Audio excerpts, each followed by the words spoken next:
Bienvenue au cours de mesure de performance. Ce cours sera animé par moi-même, Karima Sinadoukouré. Et alors, nous allons commencer par parler des motivations de ce cours. Vous n'êtes pas sans savoir que l'entreprise est dans un environnement agile, ou alors les fournisseurs imposent leurs spécificités, les clients deviennent de plus en plus exigeants, et alors les salariés imposent leurs conditions, sans oublier que les apporteurs de capitaux durcissent leur position. Et dans cet environnement, l'entreprise doit se doter des outils de mesure de performance. Et alors, il faut pouvoir acquérir ces outils en vue d'optimiser les ressources et les flux au sein des entreprises et de vérifier si les objectifs sont atteints. Quels sont les objectifs de ce cours?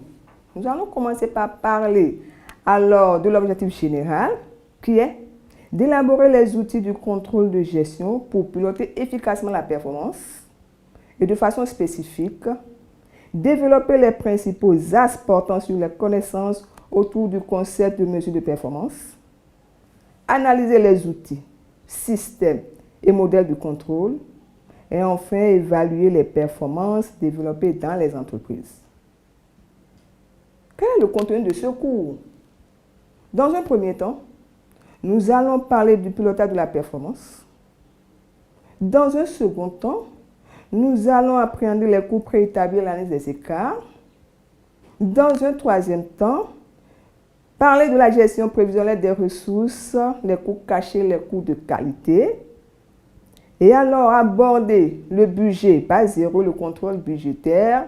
Et enfin déboucher sur la méthode des comptes de surplus et le tableau de bord.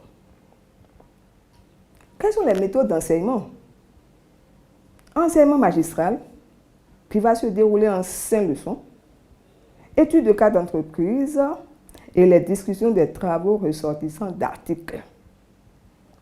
Quelles alors sont les méthodes d'évaluation? Les études de cas d'entreprise, le contrôle continu et l'examen final. Nous allons alors vous parler de quelques lectures conseillées. Il y a l'ouvrage de Cuobert Coucoureux qui est apparu aux éditions Nathan qui porte sur budget égal analyse de la performance. Il y a l'ouvrage d'Henri Bouquin, Contrôle de gestion, édition PUF. L'ouvrage de Michel Gervais, Contrôle de gestion, édition Economica. Langlois, Bonnier et Bringer, Contrôle de gestion qui est apparu aux éditions Foucher. Et alors l'ouvrage de Koenig, de nouvelles théories pour gérer l'entreprise du XXIe siècle. Sans oublier l'ouvrage de Cogé-Roulet qui porte sur la comptabilité analytique, le contrôle de gestion, apparu aux éditions Dunaud.